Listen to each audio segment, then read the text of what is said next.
Well, welcome everybody to episode 84, hard to believe, of the Untitled Theme Entertainment Design Show. I'm Andy Garfield, your host. Patrick is otherwise disposed today, but we shall carry on without him in his stead. I'm really excited about today's show. We have Donnelly Williams from Altec, and very excited to chat with him. And why don't we just go ahead and bring him right on, since there's no Patrick to chat with.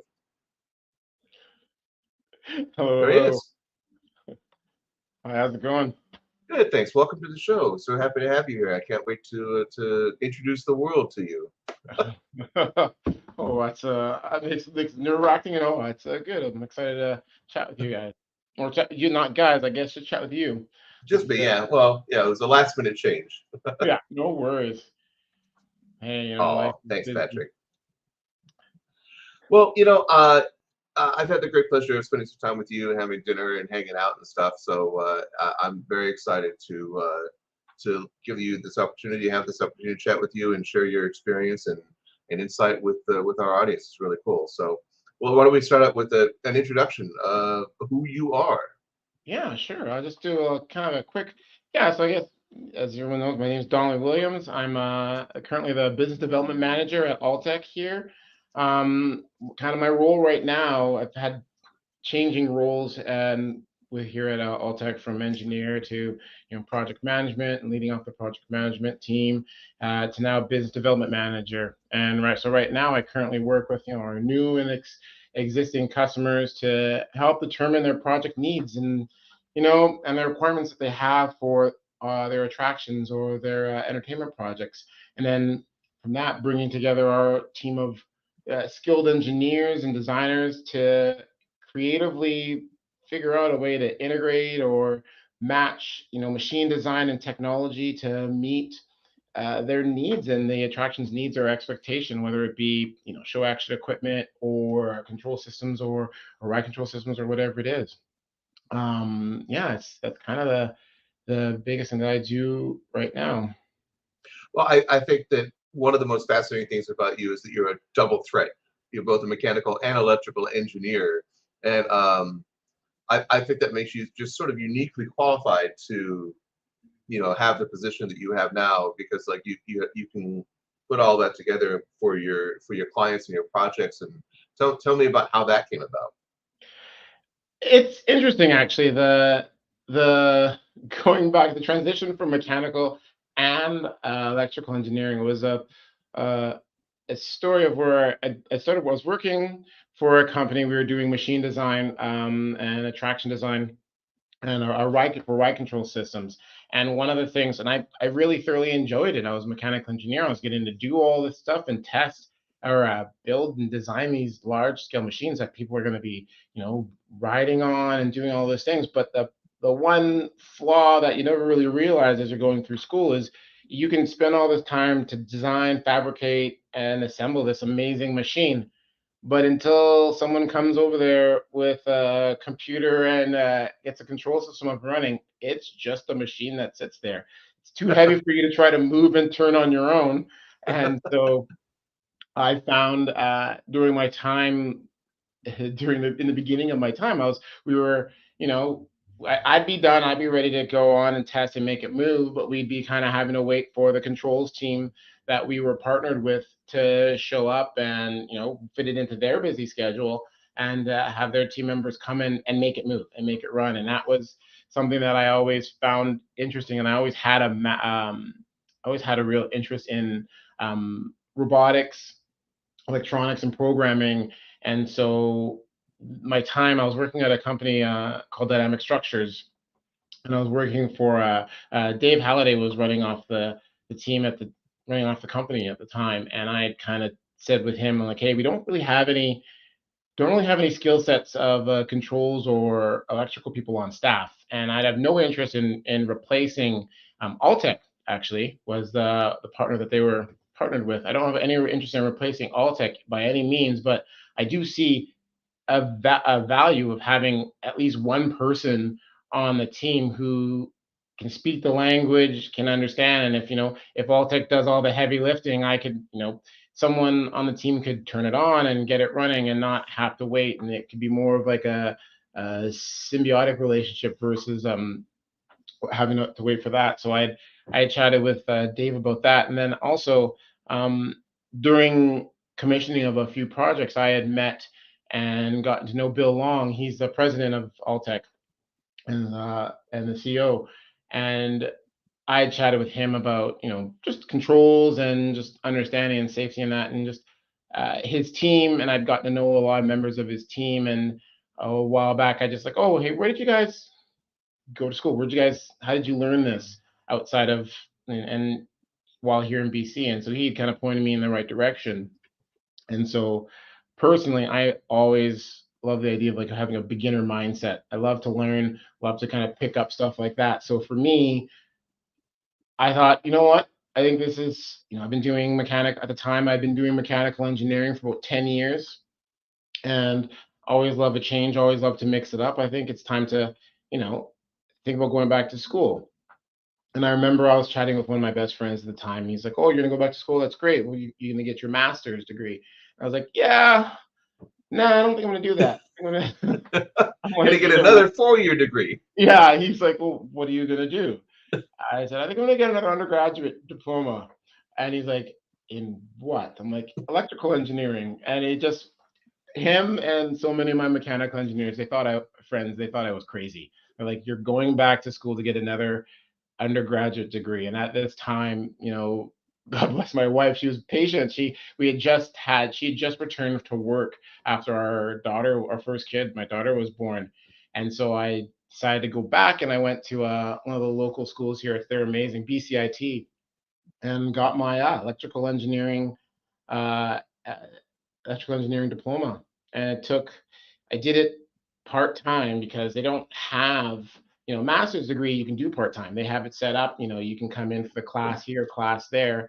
But when you're doing an undergraduate, you got to go to labs again. Like you're back in the trenches with the students. You're going to labs, you got a ton of homework, you're getting that done. So I'd worked with Dave when I worked with my company at Dynamic to basically set it up that, I'd be turning on the lights first thing in the morning, and I'd be the last one out.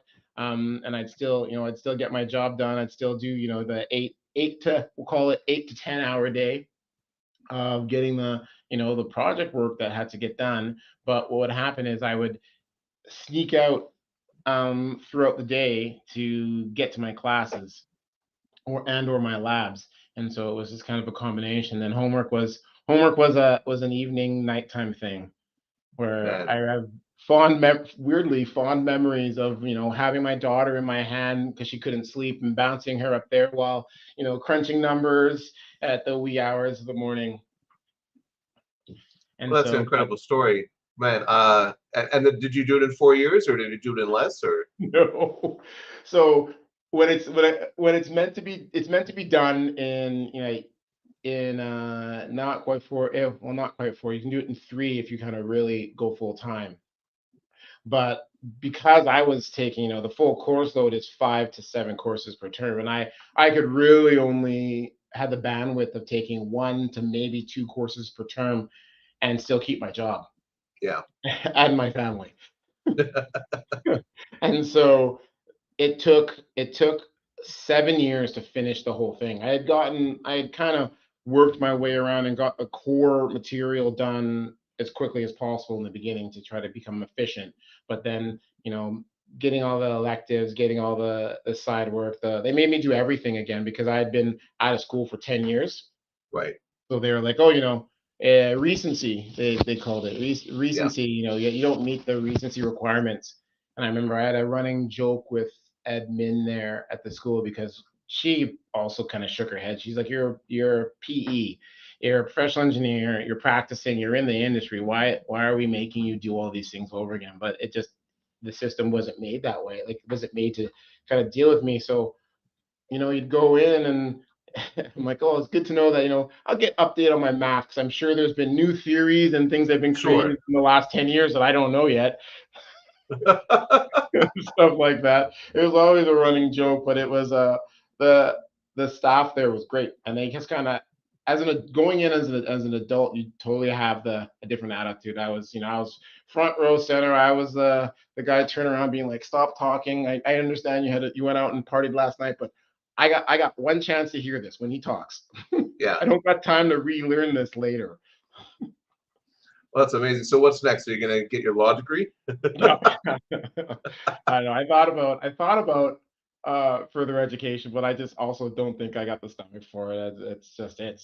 It was after, what is it, 5 years for mech and 7 to get the electrical. I think I'm gonna tap out. Wow, that's a lot of education. That's Oh, incredible. it should be shorter. I just took the what is it, the path less traveled. Well, I mean, you did mention, the recency and all of your continuing education. It's like, I love learning too, and I don't have the stomach quite to go back to school like you did. But how do you what do you do to keep up on things in the industry and your profession? I think probably the easiest way and the first way is like I'm constantly being surrounded by beautiful minds. Like there are so many people in our industry here that are just unbelievably talented and crazy smart. And I'm always, trying to just glean as much information off them as I can. I definitely, in any conversation, I have zero ego and I just want, hey, I don't understand this. I'll put my hand up, even if it's just to get a better understanding, to understand where they're coming from. I'm down. I am fully into that. And then I'd say one of the other real advantages, other than the internet, because I could say when we first started off, there wasn't the YouTube or the internet and all this information. It was all Yeah. books. There's groups like ASTM F24. I joined. Altec as a whole. We're an active member in that, and IAPA and TA. So you're in these groups. There are, whether they're regulatory or making up standards groups, they're constantly basically pushing the industry forward, keeping it safer, keeping it better, improving it as a whole, and being a part of those conversations, being in there, attending those meetings is what I think really kind of keeps you in depth in the industry, knee deep in and understanding was technology is changing, how it's going to be applied. That's one of my favorite things about going to IAPA is seeing what's new, seeing what's possible, seeing what's coming, what's next, Yeah. and obviously the learning courses and all the talks and everything like that from the industry leaders. Oh, for sure. And I enjoy going to IAPA, seeing all the new technology and new features, new tractions, new gadgets and gizmos and all those things that people are creating. And then what's really I find really interesting is you'll go to IAPA, you'll see all the new inventions, and then just down the path, I'll be at an ASTM meeting where we're talking about now the safety side of it. So you in IAPA, you'll see a lot of like AR, VR, head worn appliances. I don't know what you'd call it, appliances that's going to be on a ride or an attraction. And then at ASTM, there will be, okay, we're having discussions about safety, head-worn safety. How are we going to do? How are we going to protect and keep? What do we need to do to update the standard to the changing industry? And so you get to see it from both sides, the creative side as well as the engineering technical side. For those of us who don't know, what is ASTM? Oh, you're gonna make me look it up. Oh no! Oh no! On the spot. Yeah, put me on the spot. I don't want. That's the thing. I don't want to. Was it American Safety Technical? Yeah. I know. I'm guessing. It's American Society for Testing and Materials. There you go. There we go. Okay. Known it as ASTM. Okay. And sorry about that. Oh, no worries. That's great. I love that.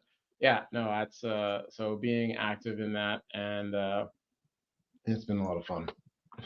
Thanks. The last thing I wanted to do was to say it and be incorrect. So I was like, I'm not gonna guess, because that's exactly when you put your foot in the mouth, and then you get caught. No. And I'll never hear the end of it. Right? Remember that time that you said it wrong on and it's always out there now on the internet. It's there forever. Yeah. We talked about editing earlier. Yeah, exactly. But well, let's back up a little bit. I love the story of your drive to for self improvement and further education and enrichment and like I totally identify with that sense of like, well, I see a problem, I want to help solve it, and if that means getting another 4-year degree, so be it. Um, I love that energy.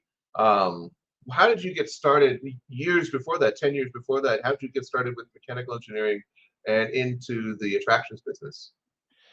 So it's definitely my journey, like many, I've learned as I've been more and more getting involved and talking to more people, my journey into our industry is a roundabout way, is very roundabout and not direct at all. The most direct answer to say how did I get started into this industry is I got laid off. But it kind of goes further back from there, is that, you know, early career, when I was, thinking about post-secondary in high school, I wanted to do special effects. Oh, that was my passion. I thought it was the greatest idea to make movies and to create those imaginary things and make them real in the movie. And so that's what I wanted to do. And I was watching this, it's an old show, it's called Movie Magic. And so I had no idea how to, I'm like, that's what I want to do. I don't know how I'm going to do it. I'd always be making things on my own, and I do special effects makeup for my friends for Halloween, whether it be like a third arm or appliances or changing things. And then I came up watched this TV show, and it's a movie magic, and it says, oh, this guy's talking about, it was I think it was Terminator I T2. totally remember that show, by the way. Oh, you do? It Yeah, was one of those weird, and like, I know that Stan Winston episode you're talking about too. I remember that. yeah, and he said, "Oh, I'm a mechanical engineer," and I got into it there, and so for me, I'm very linear in that sense. I was like, "Okay, good, mechanical engineer, done." Like, solve problem solved. There, move forward. Next, next issue. And so went to school, got that. But the thing is, where I grew up in the prairies in Canada. So I grew up just outside of Edmonton, and there is not a film industry. There is not a attractions industry. There is none of those things out there. So it was really, I decided that I wanted to do this thing in an air and basically in the desert, in an attraction, we'll say creative attraction desert. And it was trying to figure out ways of getting the skill set, getting the skills, getting the figuring out. And like we just talked about, I think we're both of the age where we remember a life pre-internet.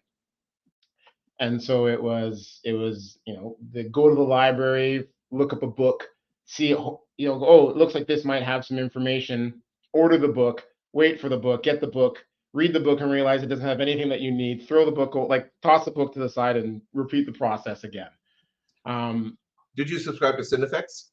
I did. Yeah, me too. I very fondly have my stack of Cinefex. Me too. I do.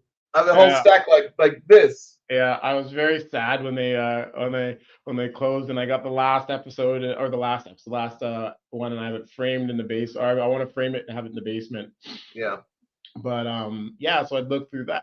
I discovered that way later on. But yeah, I basically would, through in university, I kind of knew what I wanted to do, and I got lucky enough to kind of run into some like-minded individuals who we all wanted to do kind of, well, I like to call like the entertainment engineering, just in different facets. One wanted to make video games, and again, this is back, in the '90s, where you tell someone you want to make video games, they're like, that's not a real job. I mean, no, but I'm playing a video game right now, and clearly somebody made it. So Right.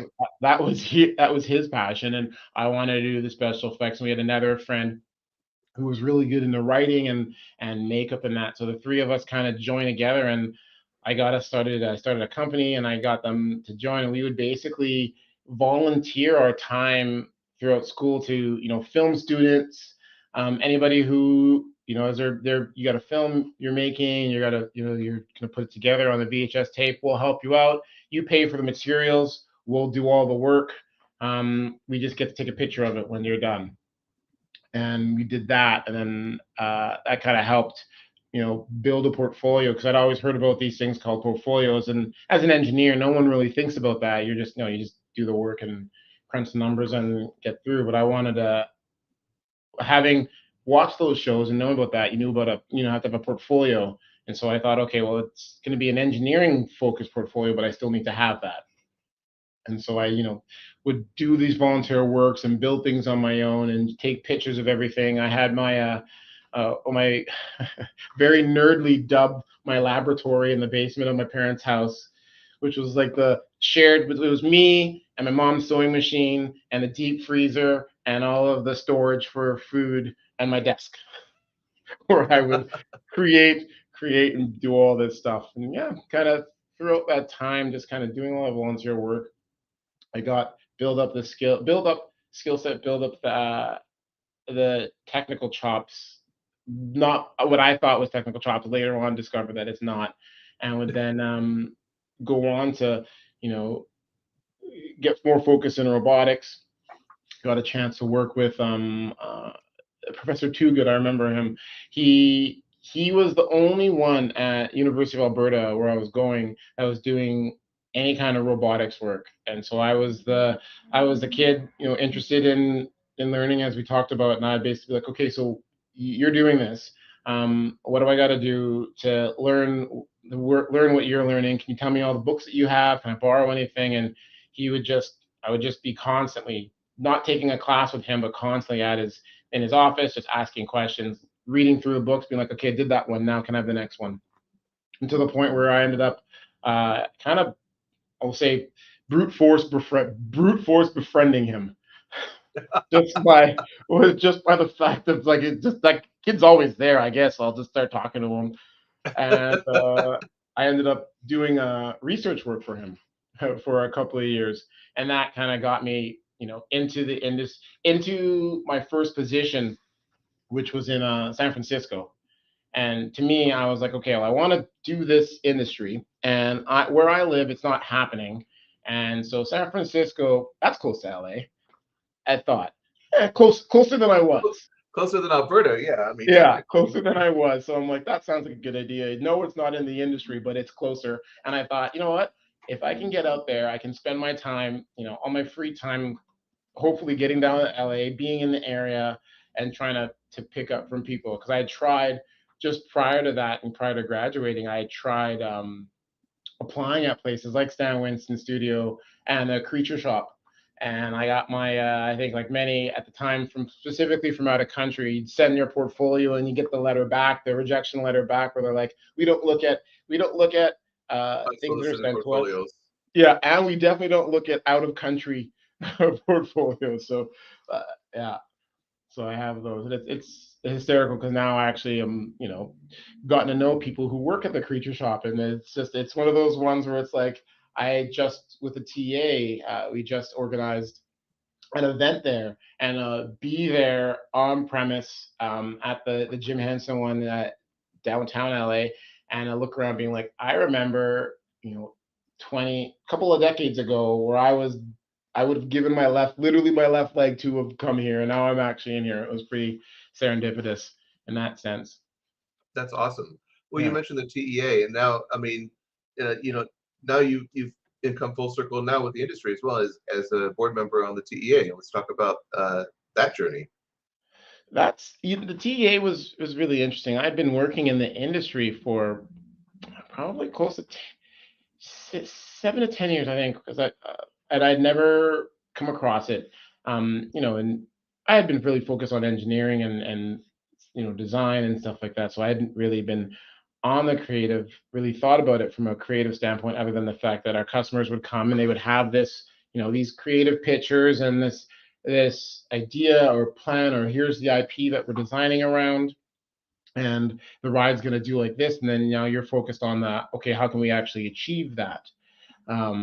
It was so interesting when I moved into this business development role. I kind of got introduced through the person who held this position before me, to the TEA, and Bill, my boss, it mentioned the TEA, and so in I attended a TA summit, and he was like, okay, I have to go to the summit, evaluate it, see, something that we should continue being a part of.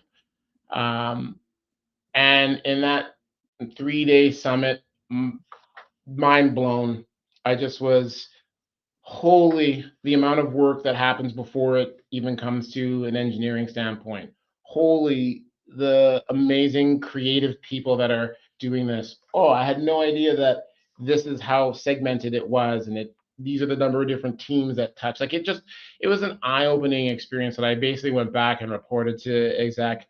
And I was like, yeah, no, this is important, and we need to be a part of this. And I want to be like, and I'll put my hand up as like I'll be the lead as to taking the reins and getting us to be a part of this, because this is not only is this good for the company and the growth, but this is scratching my itch of like I love all of this stuff, and now I get to even interact and meet even more amazing people and pick their brain and just like learn. So that was kind of the intro, and then from that point I just was I don't go half half. I don't like, dilly dally. When I'm in, I'm in. And so it was okay. Now I'm talking to people. I got a chance to meet Chuck, and I was like, okay, so how can I get involved? What is it that you guys need? I can volunteer. I got a little bit of bandwidth. I can fill that bandwidth with TA stuff.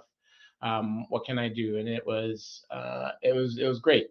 And a couple of long time friends of mine, which we both share, he had pointed me towards some things, and I tried out to get on the board the first time, and just being new, not really knowing how to approach it, but it was still a great opportunity. And I didn't get voted in the first time, but I just kept at it, and just similar to going to school and brute forcing it, I just kept at it, kept talking, kept meeting people, kept basically putting my hand up if there was an opportunity. And as of January this year, I got voted in the Western Division Board of Directors, and Congratulations.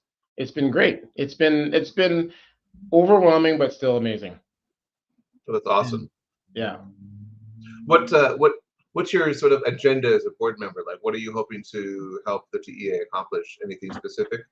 Yeah, there's kind of I have like I had when I joined them, I had said there's two kind of things I'm really passionate about right now, and there's um and that those were kind of the big things I wanted to focus on. And so one of that is I'm co-chairing the next gen group within the Western Division. And to me, the next gen community is amazing, because I remember, like we've talked about it, how where I was and not knowing what I wanted to do, but not knowing how to get there, and not knowing the skill sets that I needed, and not knowing the people. So the next gen group is important to me, and I really enjoy doing things like this, and just being out there and letting students and people who want to break into this industry. You don't have to be a student, but letting people who want to break into this industry, uh, just give them some guidance and some goalposts. Like, hey, this is what you do. Join this group. Talk to these people.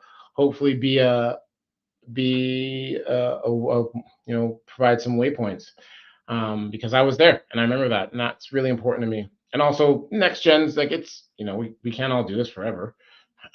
So there's there's a lot of talent and experience up at the top that are slowly going to be sailing off into the yonder and doing non-work stuff because they're going to be retiring. And then there's this huge group of new people, and all that mind, like all that knowledge, needs to be dumped into somebody. And so it's important to next gens are important. So that's the first kind of big thing that interested in. And the other one I'm really interested in is I love I'm one of those true nerds in the sense that I actually really enjoy engineering. I love technology. I love watching it get applied in creative and interesting ways. And I want to really I want to increase the reach and interest in entertainment engineering outside of the major hubs like LA and Orlando, like in the lower mainland, the Vancouver area, and heck, even in like where I was from in Alberta. And that, like, I want to the because there's a lot of talented people out there that just haven't had a chance, or just it's just through pure location, aren't involved in it. And I think that's important. And so yeah, increasing that thing. And also one of the things that I think very much just the times that's right now is I get asked a lot about diversity, and like, oh, how can we increase diversity and stuff like that. And to me, you know that's a tough and loaded question. How do you increase diversity at this company? I'm like, well, it's not a formula. It's not like do A plus B and then that, boom, there you go, increase by 10%. To me, I personally think clearest and most straightforward way is for people like myself to get out there and just be seen doing what we do and doing what we love. Because in all honesty, like people notice, kids notice, younger generation notice, and knowing for them, knowing that there is someone that's similar to them that's doing the thing, and knowing that there is a path for me to get to there. That's the most important thing. That's really why I enjoy doing things like this and just getting out there is just being like, hey, yeah, that's like there's a way to this, and I think that both engineering, entertainment engineering, and just showing that is things that's kind of some of the big things that I like to do. Well, I think that ambition and care for the industry and the next generation was duly rewarded recently by your award with the Microsoft Legacy Project. Yeah, yeah, that was I'd love to hear more about that. interesting. That was flattered. I was nervous and scared just of the fact that they even reached out to me. It was interesting. It was in last year. So yeah, 2022, I was a Legacy Project honoree. And so it's something that Microsoft has done for a few years now. They do it in February during Black History Month, and they celebrate Black change makers in all industries. And so I was contacted through some of the talks that I've done, and some of the things I've done just talking about engineering and the industry and designing attractions. They reached out to me and they asked if I'd be interested, and I definitely jumped at it. It was unique being mentioned amongst some pretty famous Black community members in both Canada and the States. So that was definitely intimidating, but it was great. It gave me an opportunity to talk a little bit about my story, a little bit how I got into entertainment engineering, and you know, in my path from high school student to engineering attractions, and to where I'm at now. Becoming one of the owners and partners and directors here at Altec. So it was kind of great to just kind of circle back and talk about that and kind of pay tribute to those that helped me get here, and yeah, and just the work that's been done. That's exciting. I mean, what kind of additional platform does the Microsoft Legacy Project give you? They had created, so it's unfortunate because it's no longer up anymore, but they had created this large scale, like, interactive museum, really, where you could log in and you could walk through the museum, and they had interviews with people like Lawrence Fishburne, and that, where they would talk about what the change that they're making and what they're doing to support the community and all those things. And you can go through and scroll through, and then they had honorees in all the different industries, and they would talk a bit about themselves and what they're doing and why they're being recognized. And it was this amazing little, I won't say a program that allowed you to go into it. Unfortunately, they took it down. So it's no longer active. I think there's some links to it, and some videos of it on YouTube, but the actual interactive museum is no longer there, unfortunately. That's a bummer. Yeah. Well, I couldn't help but notice that painting behind you on your bookshelf of the Warner Brothers world in Abu Dhabi. And for me, that was one of my most fulfilling projects of my career so far. I did quite a bit of music and audio for that over many years. Yeah. What are some of your most fulfilling projects that you've been a part of in your career? I would say that project is definitely one of the top ones. But for me, the most fulfilling one would be the work that I did with Altec and Dynamic Structures and Universal on Harry Potter and the Forbidden Journey project. That was one of the first projects I got started with when I entered into the industry. What a debut! It was amazing, and I had, after getting laid off, I had been kind of wandering around, and I had a chance to meet and interview with Sandy Kent, who brought me into the industry, and then has been a mentor of mine ever since.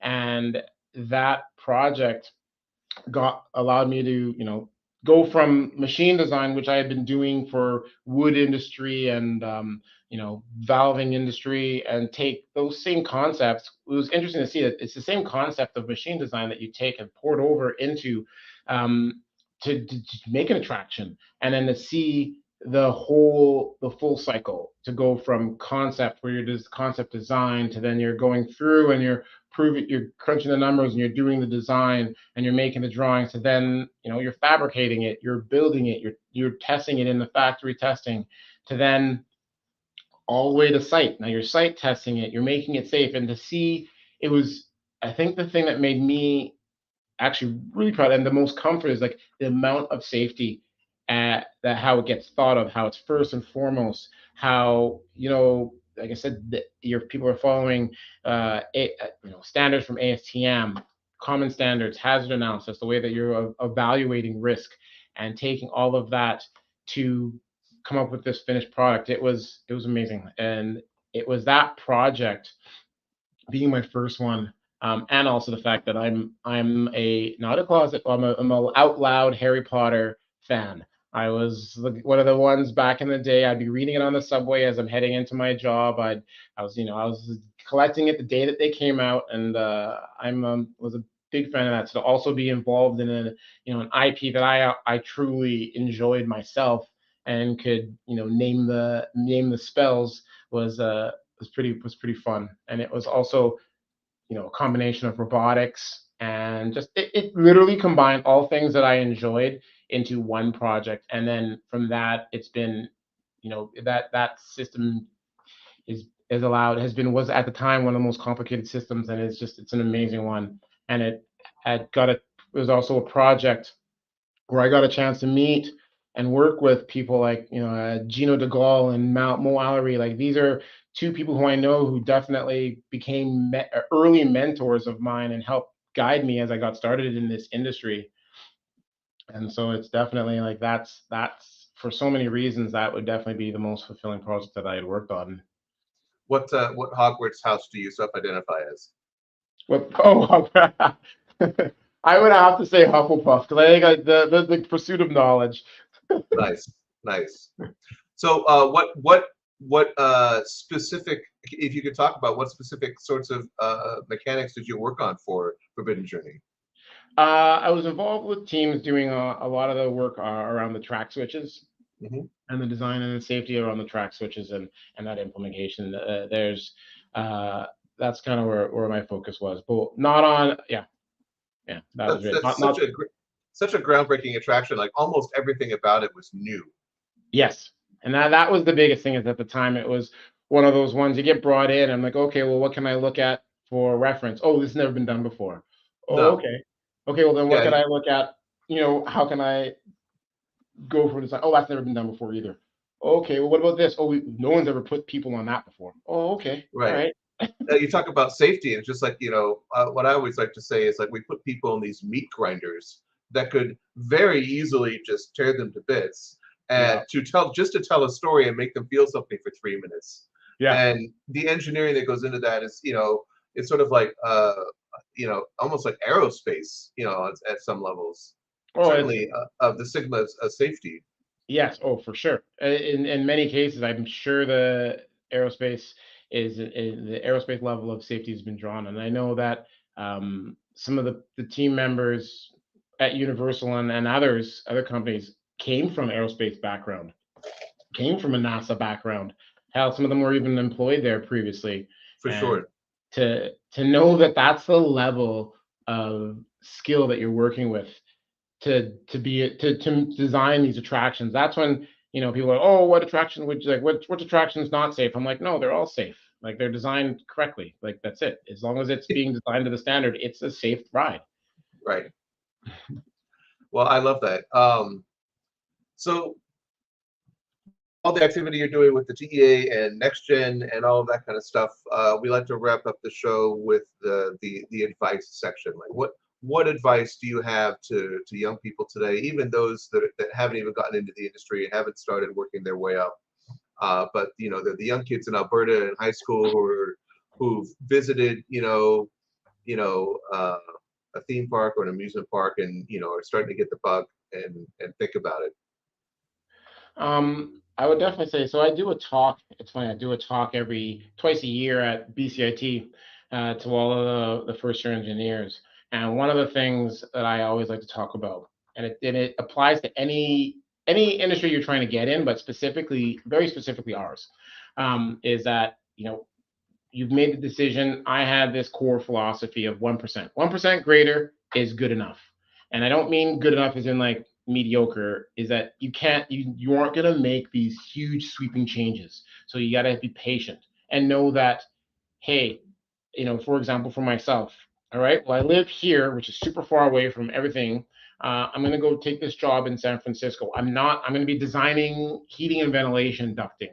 It's not what I want to be doing, but it's closer.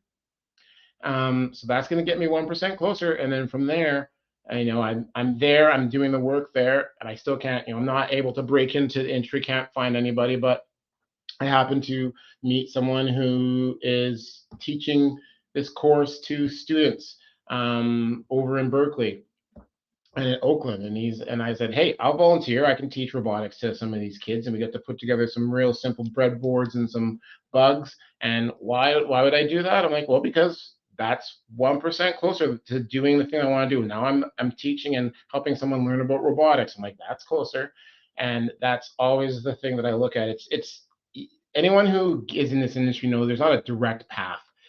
Or sorry, there wasn't a direct path. There are becoming more now, but back in the day, there wasn't a direct path, and it was the all these 1% adjustments that I did, and that anyone could do towards their goal. It's just you got a couple of decisions, evaluate it, which one's going to get you just a little bit closer, and that's the thing. And understand that it's I always hate those quotes like that. It's a marathon. It's not a sprint. It's a marathon. But weirdly enough, it really isn't. It isn't a sprint. It is a marathon, and you're going to be like, oh, it's going to take me 7 years to get through school. Well, in the grand scheme of my career, that's a blip. Yeah, So I think that's incredible advice. That 1% idea of just advancing in small increments. And then before you know it, enough time goes by, and if you have enough momentum, that 1% becomes 10%, 20%, and before you know it, you're not in Edmonton, you're not in San Francisco, you're in Orlando or wherever yeah, you need to be. you're designing the thing that you want to be doing because you just took, and you'll go back and you'll look back at it and be like, there's no. People ask, oh, what is the key thing that you've done to get here? And I'm like, I don't know. There's not really a key thing. The key thing that I can say is that I constantly would just make 1% like small, tiny adjustments, which seemed very simple at the time, but it's like, no, those adjustments added. Oh, I don't know how to do. I'm not really good at valve design and hydraulics. Oh, I'm going to take this job and I'm going to learn how to do that. Okay, great. So now I'm getting comfortable with that. Oh, I'm going to take this job on how to do, detailed machine design where you actually get hands-on and you have to deal with welders, and oh, I'm going to take that job. Oh, I don't know how to do this.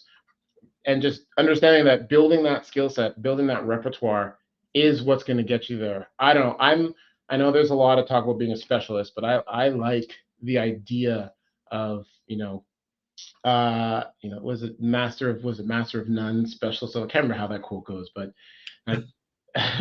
but being I don't have not special at any one thing, but I understand and can have conversations with smart people in all different topics.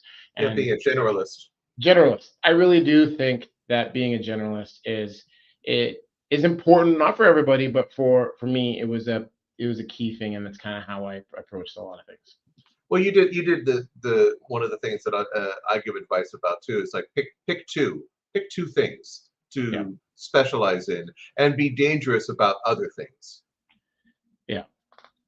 Jack, thanks, Phil. Yeah, That's there it great. is. Jack of all trades, master of none. There you go. I think that's important. But for me, I'd say I was a master of none. I knew engineering was the core. The core tenet was engineering, but within that, it was being able to understand, okay, electrical versus mechanical. I'm like, they're very different, but not really. You can find ways of like applying it. It's still engineering. The philosophy is still the same, and stuff like that. I think that's really important. Yeah. Yeah, I think that's great. I have deep respect for your ambition for learning and continuing to learn and sharing all of your experiences with everybody. I think that's just fantastic, and man, I really appreciate you sharing all of that with us and our audience and everything like that. Is there any final thoughts that we have on anything? No, actually, Our producer. pardon me? Our producer CJ is a mechanical engineer as well. CJ, do you have any questions? Is it there? Okay, I guess not. Yeah. No, but sorry, you were going to say. Go ahead. Oh no, I was saying that I appreciate you guys giving me a chance to come on and talk and continue doing, like I said, the thing, which is just being out there, being visible, talking about it, showing your passion about it, and hopefully, you know, letting the next gens and those around know that that this is something you can do. Well, I'd love to have you back on the show in the future when we can maybe talk about a project specific kind of thing when we Yeah. can all talk about stuff and Yes, definitely. because yeah, it's, that's 5 years from now or whatever. Yeah, that whatever when the shackles get taken off, Right. you can Well, talk thank you openly again so about stuff. much. Thank you again so much for coming on the show. I really enjoyed chatting with you, and thanks to our producer CJ and Charlie as usual, and from myself and Patrick and everyone at CETV. Thanks so much. All right. See you guys.